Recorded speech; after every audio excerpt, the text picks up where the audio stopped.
नमः शिवाय। हर हर महादेव। दोस्तों, एक बार फिर से आप सभी का स्वागत है हमारे YouTube चैनल भक्ति फ्लो 51 में। दोस्तों, आज हम आपको पुत्रदा एकादशी के बारे में बताते हैं।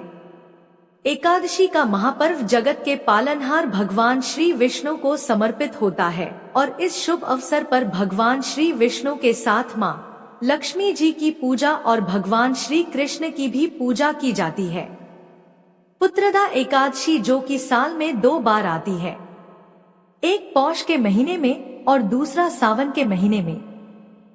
पुत्रदा एकादशी अपने नाम के अनुरूप ही फल प्रदान करने वाली है, लेकिन सबसे प्रमुख बात यह है, सबसे विशेष बात यह है कि इस एकादशी का यदि श्रद्धा पूर्वक पालन किया जाए तो निसंतानों को संतान सुख की प्राप्ति होती है। तो वहीं एकादशी का व्रत करने से अगले पिछले सभी जन्मों के पापों का नाश हो जाता है। पुत्रदा एकादशी किस प्रकार हमारे समस्त पापों को जलाकर भस्म कर देती है, इसका वर्णन हमारे पुराणों में मिलता है, जिसके अनुसार एक बार एक राजा अपने पूर्व जन्म के पाप से ग्रसित होकर इस जन्म में निसंतान हो गया। वह संतान प्राप्ति की कामना रखता था, लेकिन पूर्व में किए गए उसके कर्मों का फल उसे इस जन्म में भुगतना पड़ रहा था, क्योंकि हमारे पाप कर्म तब तक हमारे पीछे पड़े रहते हैं जब तक कि हम उनका पूरी तरह से फल ना भोग लें। हमारे अच्छे कर्म भी इसी प्रकार हमारे जीवन में हमारे मोक्ष की राह को प्रशस्त करते हैं। तब वह राजा जो इस जन्म में हमेशा भगवान की भक्ति में लगा रहता था, दान पुण्य करता था, तब उसको एक महर्षि के बताए विधान अनुसार समय आने पर पुत्रदा एकादशी का पालन करने पर एक स्वस्थ और दीर्घायु पुत्र की प्राप्ति हुई। लेकिन एकादशी व्रत का पूर्ण फल तभी प्राप्त होता है जब व्रत निष्ठा के साथ नियम पालन के साथ किया जाए और शुभ मुहूर्तों का ध्यान रखा जाए। तो चलिए आपको बताते हैं इस बार सावन महीने की पुत्रदा एकादशी कब है, क्योंकि इस दिन भद्रा भी लग रही है। तो एकादशी व्रत वाले दिन भद्रा काल कब से कब तक रहेगा, भद्रा का वास कहाँ रहेगा, क्या आप अपनी दैनिक पूजा या एकादशी की पूजा कर सकते हैं? दशमी तिथि के नियमों का पालन आपको कब करना होगा? हरिवासर का समय कब समाप्त होगा? अधिकतर लोग प्रश्न करते हैं कि हरिवासर क्या होता है। तो देखिए, द्वादशी तिथि में जिस दिन व्रत खोला जाता है उस दिन द्वादशी तिथि लगते ही जो सवा पहर होता है, यानी शुरुआत के 5 से 6 घंटे का जो समय होता है वह हरिवासर का समय होता है। इस समय एकादशी के नियमों के अनुसार व्रत खोलने से बचना चाहिए। इस समय खोला गया व्रत हमेशा अधूरा रहता है और भगवान विष्णु भी ऐसे व्रत को स्वीकार नहीं करते हैं जो हरिवासर के समय खोला जाए।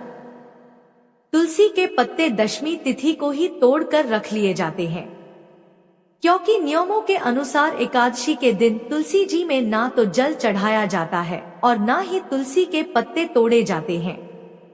तोड़ना भूल जाए तो अपने आप गिरे हुए पत्तों को साफ जल से धोकर भी भगवान को समर्पित किया जाता है। सच्चे मन से एकादशी के दिन जो तुलसी जी की पूजा करता है, तुलसी जी में दीपदान करता है, भगवान उनकी मनोकामनाएं सबसे पहले पूर्ण करते हैं। इस बार एकादशी तिथि प्रारंभ हो रही है 4 अगस्त दिन सोमवार को सुबह 11:42 से इससे पहले तक दशमी तिथि रहेगी और एकादशी तिथि 5 अगस्त मंगलवार को दोपहर 1:12 पर समाप्त होगी। इसके बाद से द्वादशी तिथि लग जाएगी, क्योंकि 5 अगस्त मंगलवार को एकादशी और द्वादशी दोनों ही है। तो ऐसे में 5 अगस्त मंगलवार को ही पुत्रदा एकादशी का व्रत रखा जाएगा और यही एकादशी सबसे शुद्ध एकादशी मानी जाएगी। सोमवार के दिन एकादशी का व्रत नहीं रहेगा। इस बात का आप सभी श्रद्धालुओं को ध्यान रखना है। और इस बार एकादशी व्रत वाले दिन यानी 5 अगस्त दिन मंगलवार को ब्रह्मा मुहूर्त के समय से लेकर दोपहर 1:12 तक भद्रा भी रहेगी। लेकिन इस बार भद्रा का वास रहेगा स्वर्ग लोक में, और मान्यताओं के अनुसार जब भद्रा स्वर्ग लोक में रहती है तो वह धरती लोक पर अशुभ नहीं रहती। तो आप चाहे सुबह की पूजा हो, कोई दान पुण्य हो, वो आप कर सकते हैं। मंगलवार के दिन ब्रह्मा मुहूर्त सुबह 4:27 से 5:15 तक रहेगा। सूर्योदय सुबह 6:03 पर होगा और सूर्यास्त होगा शाम 7:02 पर। प्रातः काल पूजा मुहूर्त रहेगा सुबह 4:41 से 5:45 तक। शाम की पूजा आप कर सकते हैं शाम 7:09 से 8:13 के बीच में, और इस दिन इंद्र योग भी बन रहा है, लेकिन इंद्र योग सुबह 7:25 तक ही रहेगा। इसके अलावा सुबह 11:23 तक ज्येष्ठ नक्षत्र रहेगा। उसके बाद में मूल नक्षत्र प्रारंभ हो जाएगा। अब वीडियो में आगे बढ़ने से पहले थोड़ी सी जानकारी आपको इंद्र योग के बारे में भी दे देते हैं।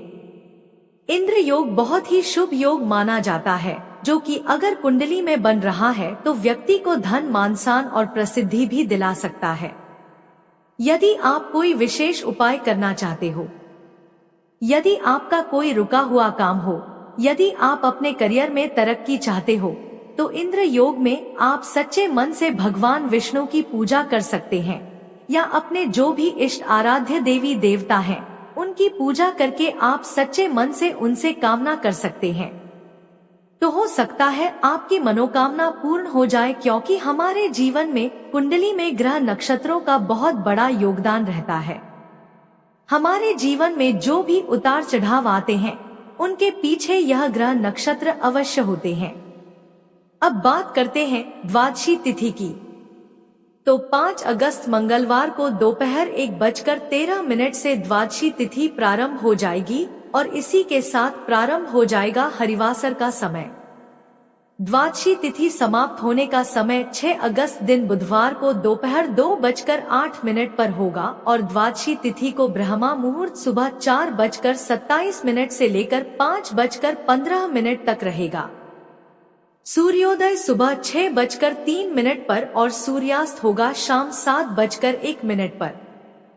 प्रातः काल पूजा आप कर सकते हैं सुबह 4:42 से 5:45 के बीच में।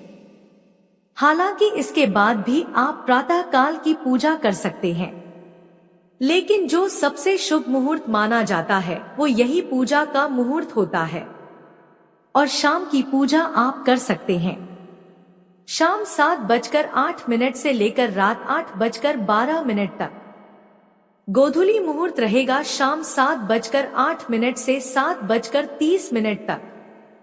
राहु काल दोपहर 12 बजे से लेकर 1:30 बजे तक रहेगा, और इस दिन अमृत काल सुबह 6:14 से 7:57 तक रहेगा।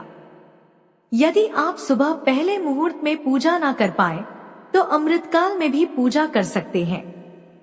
हरिवासर का समय 5 अगस्त मंगलवार को ही यानी एकादशी व्रत के दिन ही शाम 6:30 तक समाप्त हो जाएगा।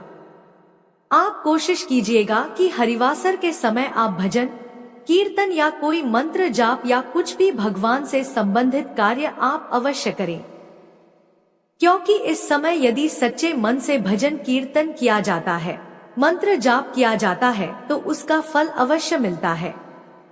और 6 अगस्त दिन बुधवार को एकादशी व्रत खोलने का यानी व्रत पारण करने का शुभ मुहूर्त रहने वाला है सुबह 5:45 से लेकर 8:26 तक।